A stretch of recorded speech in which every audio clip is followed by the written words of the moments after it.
Hello friends, good morning. কেমন আছো তোমরা সবাই? নিশ্চয়ই ভালো আছো, আমিও ভালো আছি। আর আজকে হলো বৃহস্পতিবার, এখন সকাল 9টা বাজে। তো আজকে আমি আর ভোরবেলা থেকে ব্লগটা শুরু করিনি। আমি ভাবলাম যে আজকে একটু বেলা করেই ব্লগটা শুরু করি। মানে আমার স্নান করে ঠাকুর পুজো দেওয়া হয়ে গেছে আর ঘরের বাসি কাজগুলো কমপ্লিট করে নিয়েছি। কারণ আমার আজকে ইচ্ছে করলো যে আমি একটু সেজে গুজে ব্লগ করি। প্রতিদিন সেই একটা নাইটি পরে ব্লগ করি। তো ভাবলাম যে স্নান না করে তো সাজুগুজু করতে পারবো না, সকালবেলা ঘুম থেকে উঠেই ওরকম করে সাজুগুজু করা যায় না। তো ওই কাজগুলো সেরে, স্নান সেরে, ঠাকুর পুজো দিয়ে তারপর সাজুগুজু করে ব্লগটা করতে আসলাম। তো অর্জুন তো ঘুমিয়েছিল, আমি যখন উঠে পড়েছি তো তখন অর্জুন ঘুমাচ্ছিল, সেই জন্য বিছানাটা তুলতে পারিনি। ওই জন্য এখন অর্জুনের বিছানাটা তুলে নিচ্ছি। আর গতকাল তো আমি কোনো ব্লগ করিনি, গতকাল আর ভালো লাগছিল না ভিডিও করতে, তো গতকাল আর ব্লগ করা হয়নি। বুধবার দিন নতুন একটা দিন, নতুন একটা সকাল আর সুন্দর একটা মন নিয়ে দিনের শুরু। সকাল হবার সাথে সাথেই আমরা যে যার কর্মময় জীবন নিয়ে ব্যস্ত হয়ে পড়ি। সবাই চেষ্টা করি নতুন দিনটাকে নতুন করে সুন্দরভাবে সাজিয়ে নিতে। সংসারে প্রতিদিন একই রকম কাজ করতে করতে না অনেক সময় দেখবে একঘেয়েমি চলে আসে। আর ওই একঘেয়েমি থেকেই আসে একাকিত্ব। একাকিত্ব কাটানোর জন্য আমরা অনেকে অনেক রকমের কাজ করে থাকি। আমরা কেউ শপিং করি, কেউ মোবাইল নিয়ে পড়ে থাকি, কেউ নাচ গান নাটক এসবের মধ্যে ডুবে থাকি। তো আমি খুবই একটা সাধারণ মানুষ, সংসারের বৈচিত্র্যময় জীবন নিয়ে খুব একটা ধারণা নেই। তবে আমার মনে হয় একাকিত্ব কাটানোর জন্য না ওইসব কাজের পাশাপাশি মানুষের সাথে মনের দুটো কথা বলা অনেক ভালো। দেখবে মানুষের সাথে যদি মনের দুটো কথা শেয়ার করা যায়, মনটা অনেকটা হালকা লাগে। সেদিন তোমাদের বলছিলাম না, মানুষ এখন হাসি ভুলে গেছে, মানুষ এখন হাসতে জানে না, মানুষ এখন নিজেকে নিয়ে ব্যস্ত থাকে। তো সংসারে তো কাজ থাকবেই, সেই কাজের মধ্যে থেকেই আমরা আমাদের ভালো লাগার জায়গাটা খুঁজে নেব। সংসারের কাজের পাশাপাশি সেই ভালো লাগার কাজগুলোও কন্টিনিউ করতে হবে। তাহলে আর আমাদের কাজগুলোকে একঘেয়েমি মনে হবে না। কাজ না থাকলে না মানুষের আরও বেশি একা হয়ে যাবে। তো একটা সেই কথা আছে না, কি যেন বলে, ফাঁকা মাথা শয়তানের কারখানা। আমি যদি ভুল বলে থাকি তো সরি ফ্রেন্ডস, আমার না এইসব টাইপের কথা না মনে থাকে না, আমি ভুলে যাই। তো দেখবে যখন মানুষের কোনো কাজ না থাকে তখন কিন্তু মানুষের মাথায় খারাপ চিন্তাগুলো বেশি ঘোরাঘুরি করে। তো নিজেকে কাজের মধ্যে ব্যস্ত রাখলে মাথার মধ্যে এই উৎপটাং চিন্তাগুলো কম আসে। হাসি মুখে সংসারের কাজ করা, সংসারের দায়িত্ব কর্তব্য পালন করা, হাসি মুখে মানুষের সাথে দুটো কথা বলা, এই তো আমাদের জীবন, তাই না? অনেক ভারী ভারী কথা বলে ফেললাম। তোমরা হয়তো ভাবছো জ্ঞান দিচ্ছি, এগুলো জ্ঞান না। আমি আগেও বলেছি তোমরা আমার ফ্রেন্ডস, তা আমি তোমাদের সাথে অনেক সময় অনেক রকমের গল্প করে থাকি। প্রতিদিন তোমাদের সাথে আমার কথা হয়, তো সেই জন্য না অনেক সময় অনেক রকমের গল্প চলে আসে, অনেক রকমের কথা শেয়ার করি তোমাদের সাথে।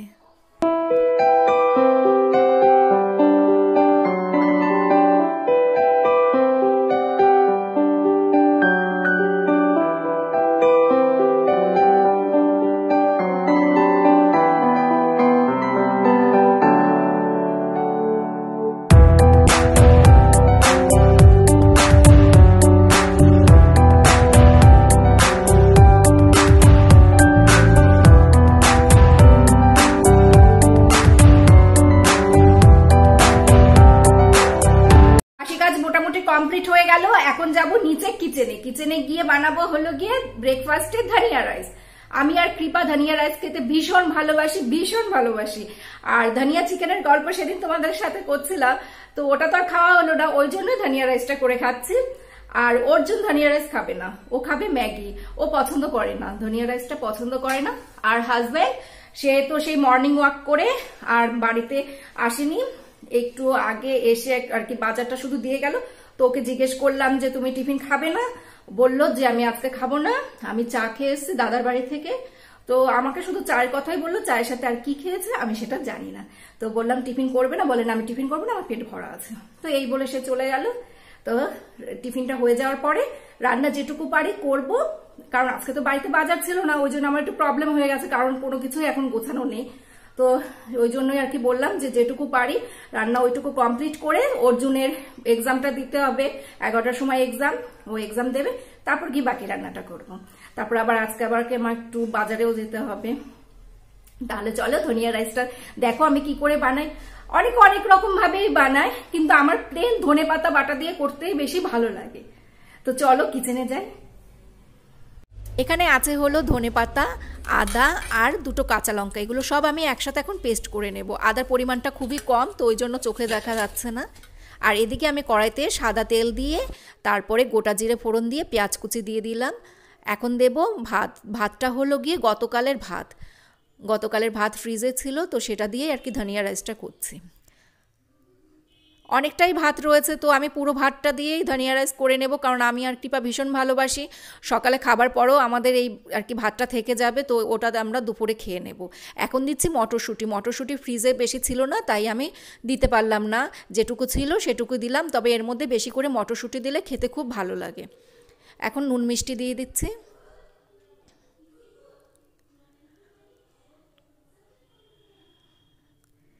এবার ওই পেস্টটা দিয়ে দিলাম, এর মধ্যে যে সেই ধনেপাতা, আদা আর কাঁচা লঙ্কা ছিল সেটা দিয়ে দিলাম।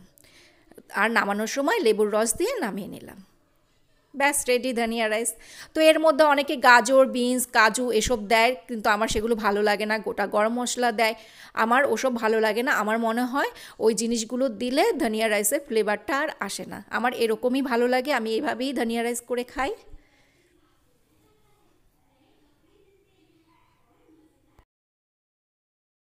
কেমন হয়েছে রে? হেভি। তোর কাছে কেমন লাগে বল? আমি খাইনি এটা। হ্যাঁ, এটা তো তুমি খাওনি, কেন খাও না একটু বলে দাও। আমি আমার ভালো লাগে না, এরকম গ্যাস আর কি এরকম কিছু খেলে ও এরকম কিছু খেলে ভালো লাগে না? ধনেপাতা তোমার অ্যালার্জি হয়? আরে তোমার ঠান্ডা লেগেছে? ওলে বাবালে। চলে আসলাম রান্না করতে। তো রান্না ভেটকি মাছ আর কি বলে ভাতটা হয়ে গেছে। এখন করবো পালং শাক বসাবো। পালং শাক করবো বড়ি দিয়ে, এই যে বড়ি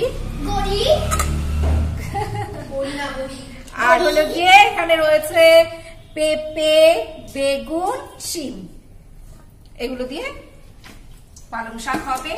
এই যে পালং শাক, এই জল পড়ছে। কিছুটা পালং শাক না তুলে রেখে দেব, এই টিফিন বক্সটাই রেখে দেব। আমার না ডাল পালং খেতে ইচ্ছে করছে, কিন্তু সেটা আজকে খাওয়া হবে না, হয়তো কালকেও খাওয়া হবে না, কারণ কালকে হলো গিয়ে শুক্রবার। তো ডাল পালংয়ের মধ্যে তো একটু পেঁয়াজ রসুন দেওয়া হয়, ওই জন্য আগামীকালও খাওয়া হবে না, শনিবার দিন করব। শনিবার তো কত দিলে? ওরে ভগবান, এই যে এই পালং শাক তো থাকবে, এটা দিয়ে ডাল পালং করব। শীতকালে কত রকমের রান্না করা যায়, তাই না? আমার ছেলেকেই দেখো, আমাকে আর দেখতে হবে না। তুই কর। শীতকালে আমার জন্ম তো, তার জন্য শীতকালে এত সবজি পাওয়া যায়, এত রান্না করতে পারবে। গরমকালে অর্জুন হয়েছিল তো, তার জন্য একটাও দুই ভাই বোন সারা দিন শুধু ঝগড়া করে, সারা দিন। এরকম করে নাকি বাবু?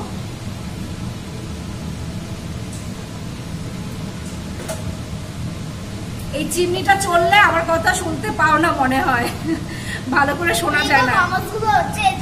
আর এই বড়িটা জানো তো, এক কৌটো বড়ি ছিল, তো সেদিন লাউ রান্না করলাম, লাউর মধ্যে সব বড়িগুলো দিয়ে দিয়েছে, এখন এইটুকু আছে।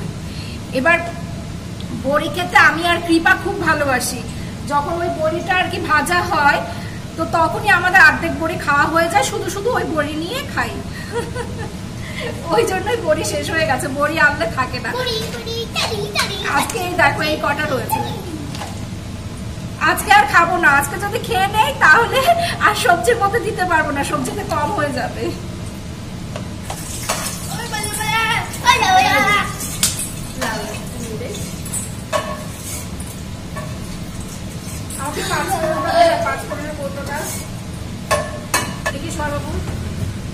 আমি এটা বই দিয়ে এলাম।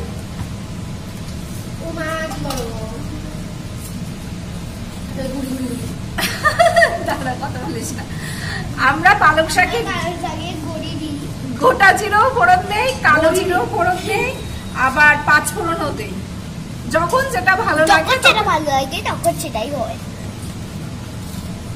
বৌরির মতো লাগছে দেখতে,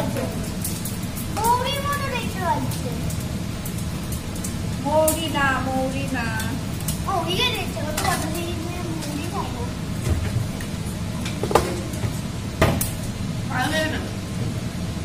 কৃপা দেখো বড়ি নিয়ে চলে গেল, আমিও একটা খাই, বললাম খাবো না কিন্তু লোভ মানছে না।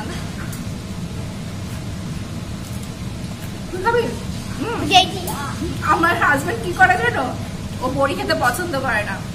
এবার এই যখন সবজির সাথে বড়ি পড়বে তখন বড়িগুলোকে তুলে সব সাইডে রেখে দেবে, আর নয়তো আমার পাতে দিয়ে দেবে। সেদিন ভাজা বড়ি খেয়ে নিয়েছিল, লাউ যেদিন রান্না করেছিল আমি নিয়ে গেছিলাম, আমারটা খেয়ে নিয়েছিল। ভাজা বড়ি খেয়ে নিয়েছিল কিন্তু তরকারিতে দিলে না খায় না। আর আমাকে বলবে তুমি এইসব দাও কেন, বড়ি এই সবজির মধ্যে বড়ি দাও কেন।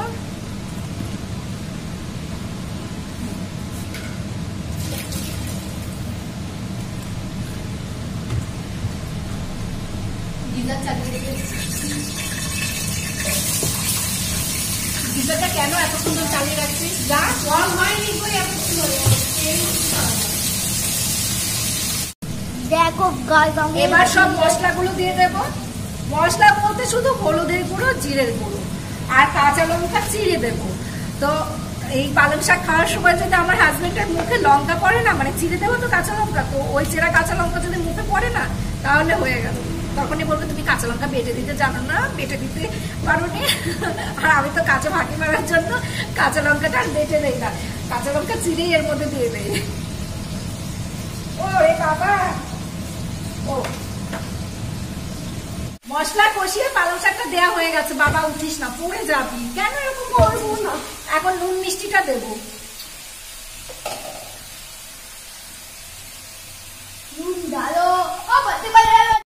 গতকাল জানো তো আমার হাজবেন্ড একটা কোম্পানি থেকে এই মগটা গিফট পায়, দেখাচ্ছে এই যে। আমি তো ভীষণ খুশি, কারণ আমার এসব জিনিস খুব ভালো লাগে। তো এই কোম্পানি থেকে মাঝে মধ্যে এটা ওটা দেয়, এই কখনো মগ দেয়, তো কখনো কাপ প্লেট, শো পিস এসব দেয়। একবার একটা লাউ পালার ডিনার সেট দিয়েছিল, এই মগটাও লাউ পালার। আমার খুব ভালো লাগে এসব জিনিস। তো কেউ যদি আমাকে ড্রেস মেকআপ গিফট না করে যদি এরকম ছোটখাটো জিনিস দেয় সংসারে, এরকম কাপ প্লেট, তারপরে বেডশিট, আমি খুব খুশি হয়ে যাই। আমি তো ভালো বেডশিট ব্যবহার করি না অর্জুনের ভয়ে, কারণ অর্জুন খুব দুষ্টামি করে, তো ওই জন্য ভালো বেডশিট ব্যবহার করি না। পুরোনো পাতি বেডশিট ওগুলো আর কি সবসময় পেতে রাখি। কি করব, ও যদি বেডশিট নতুনটা যদি বের হয়ে, ও এক মাসেই ওটা দফা রফা হয়ে যাবে। ওই জন্য আর ভালো বেডশিট বের করি না, পুরোনো যা আছে ওগুলোই সব ব্যবহার করি।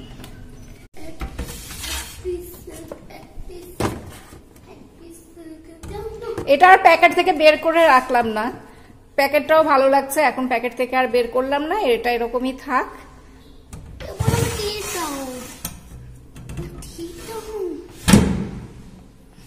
পালং শাকটা হয়ে গেছে দেখো, কমপ্লিট। পালং শাক বন্ধ করে দিই। এখন এই বাটিটাই তুলে রাখবো। তো এখন আর কিচেনটা পরিষ্কার করব না, এখন যাবো বাজারে, বাজার থেকে এসে তারপর কিচেনটা পরিষ্কার করব। তো ভাবছিলাম অর্জুনকে নিয়েই বাজারে যাব, কারণ অর্জুন সাইকেল চালাতে খুব পছন্দ করে, আর আজকে সকালে ওর সাইকেল চালানো হয়নি, তো খুব বায়না করছে ওকে বাইরে নিয়ে যাওয়ার জন্য। এখন কৃপাও বলে যে মা আমিও বাজারে যাব। ও নাকি অনেকদিন বাজারে যায় না, ও নাকি কিছু কেনাকাটা করে না। তো আমি বললাম যে তুই তো সকালে একবার পড়তে যাস, বিকেলে একবার পড়তে যাস, তো তুই তো প্রতিদিনই বাইরে বেরোচ্ছিস দুবেলা করে। বলে সেটা তো শুধু পড়তে যাচ্ছি, স্যারের বাড়ি থেকে চলে আসছি বাড়িতে, আবার বাড়ি থেকে স্যারের বাড়ি, এই তো শুধু করছি, বাজারে তো আর যাচ্ছি না। ওর নাকি কোনো কিছু কেনাকাটা করতে ইচ্ছে করছে, তো সেই জন্য আমার সাথে বাজারে যাবে। তো এখন আমরা মা মেয়ে ছেলে তিনজনে মিলেই বাজারে যাচ্ছি। এই হলো ভেটকি মাছ। ভেটকি মাছে কিন্তু আমি গুঁড়ো লঙ্কা খুব একটা দেইনি, গুঁড়ো লঙ্কা অল্প একটু দিয়েছে। আমি রান্নায় তো অতটা গুঁড়ো লঙ্কা দেই না। এখানে দুটো টমেটো পেস্ট করে দেওয়া আছে, সেই জন্য কালারটা একদম লাল দেখাচ্ছে।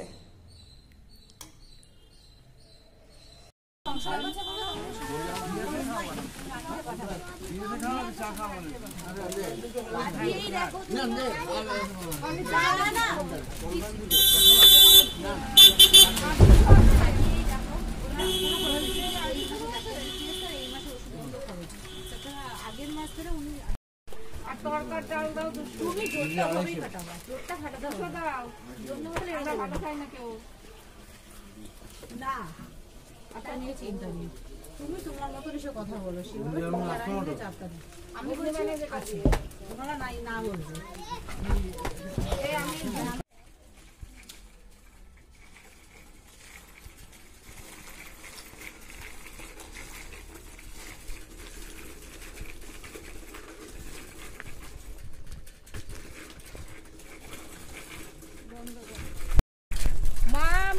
ছেলে মিলে বাজার করতে বেরিয়ে গেছি।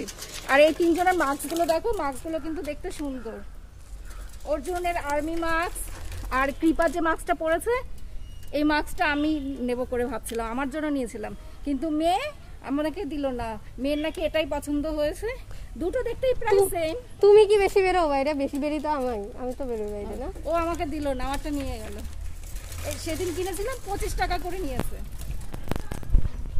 এখন 4:30 বাজে, তো ভাত খেয়ে তারপরে একটু রেস্ট নিয়ে এখন আসলাম আবার ভিডিওটা শুরু করতে। তো তোমাদেরকে দেখানো হয়নি কি কি নিয়ে আসলাম দোকান থেকে। গোবিন্দভোগ চাল 1 কিলো,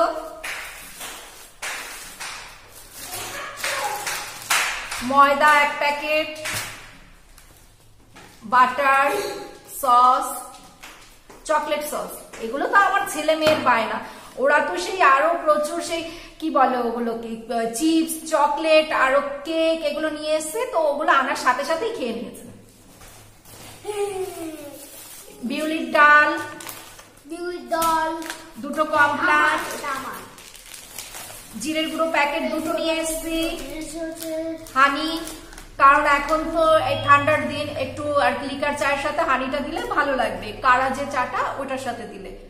তো আমি ওদেরকে দেই, কৃপা অর্জুনকে ওই চায়ের সাথে না হানি দেই, তো ওরা জানে না, বুঝতে পারে না, আমি লুকিয়ে লুকিয়ে দেই, পছন্দ করে না খেতে হানি। আর এটা হলো সেই ওই যে চানা মশলা, আমি না গুলিয়ে ফেলি যে যা, আমি আসছি। হ্যাঁ যাও, আমি আসছি। তুমি কিন্তু জল নষ্ট করবে না, তাহলে কিন্তু আমি রেগে যাবো। একদম জল নষ্ট করবে না। কাবলি চানা ওই যে ঘুগনি বানায় সেই ডালটা, আর এটা হলো কি ওই যে বিয়ে বাড়িতে চানা মশলা করে না সেইটা, এটা হলো সেই বিয়ে বাড়ির চানা মশলার ডাল। আমি ওই না গুলিয়ে ফেলি আর কি, ওই ঘুগনির ডাল আর এই চানা মশলার ডাল, ওটা আমার গুলিয়ে যায়। তো দোকানে গিয়ে আমি বললাম যে বিয়ে বাড়িতে যে চানা মশলা করে সেই চানা ডালটাই দেবেন, অত কিছু জানি না, আমাকে ওই ডালটা দিন। তো সেই ডালটা নিয়ে আসলাম। কৃপা এসব খেতে বেশি পছন্দ করে। তড়কা মশলা, কারণ তরকার ডালটাও নিয়ে আসলাম। তো আমি না আগে তরকার ডাল, তারপরে ঘুগনির ডাল ফাল এসব না অনেকটা করে কিনে রাখতাম, তো এখন আর সেটা করি না, এখন অল্প অল্প করে নিয়ে আসি, কারণ দেখি যে বেশি করে নিয়ে আসলে না নষ্ট হয়ে যায়। তো ওই জন্য ভাবি যে যখন যেটা লাগবে অল্প অল্প করে নিয়ে আসবো, মানে এইসব ধরনের যেগুলো কম লাগে। আমরা ধরো 10-15 দিন পর হয়তো বা তরকা রান্না করলাম, বা 20-25 দিন পর হয়তো একদিন চানা মশলা হলো, কারণ আমাদের বাড়িতে বেশি রুটির সাথে সবজিটাই হয়, কারণ আমার হাজবেন্ড ওই সবজিটা খেতেই বেশি পছন্দ করে। ও এইসব খেতে পছন্দ করে কৃপা, অর্জুন আর আমি, আমাদের তিনজনের খাবার আবার একরকমের। আর অর্জুনের জন্য হরলিক্স নিয়ে এসেছি, 2-3 প্যাকেট হরলিক্স নিয়ে এসেছি। এই বেশি কিছু আর আনতে হয়নি, কারণ আর বাকি সবকিছুই রয়েছে, সবকিছুই আছে, তো এইটুকু শুধু নিয়ে আসলাম। ও গোবিন্দভোগ চালের গুঁড়ো নিয়ে এসেছি, সেটা দেখানো হয়নি, কারণ এখন তো পিঠে পায়েস খাওয়া হবে শীতের দিন, সেই গোবিন্দভোগ চালের গুঁড়োটা নিয়ে আসলাম। মোবাইলটা না খুব ডিস্টার্ব করছে, বারবার অফ হয়ে যাচ্ছে। তো যেটা বলছিলাম, আমি জানো তো বাড়িতে কখনো চালের গুঁড়ো করিনি, আমি বাজার থেকে এরকম চালের গুঁড়ো এনে তারপর পিঠে বানাই। আমার মা বা শ্বশুর বাড়ির সবাইকে দেখি সেই চাল ভিজিয়ে রেখে তারপর শিলনোড়ায় চাল বেটে পিঠে করে। আমি ওরকম ঝামেলা কোনোদিন করিনি, আমি এভাবে চালের গুঁড়ো এনে পিঠে বানাই, কারণ আমি একটু ফাঁকিবাজ তো ওই জন্য। আর তাছাড়া আমি আমার ছেলে মেয়ে পিঠে পায়েস খেতে অতটা পছন্দ করি না, আমার হাজবেন্ড একটু পছন্দ করে। তো ওই মাঝে মধ্যে শীতের দিনে আর কি শখ করে বানানো, সেরকম অতটা ইন্টারেস্ট নেই পিঠে পায়েসের দিকে। আমরা যেরকম চাউমিন, এগ রোল, তারপরে চপ, সিঙ্গারা দেখলে লাফালাফি করি, পিঠে পায়েস দেখলে ওরকম একটা করি না। তো যাই হোক ফ্রেন্ডস, আমার ভিডিওটা এখন এখানে শেষ করছি। তোমরা সবাই খুব খুব ভালো থেকো, টাটা, বাই বাই।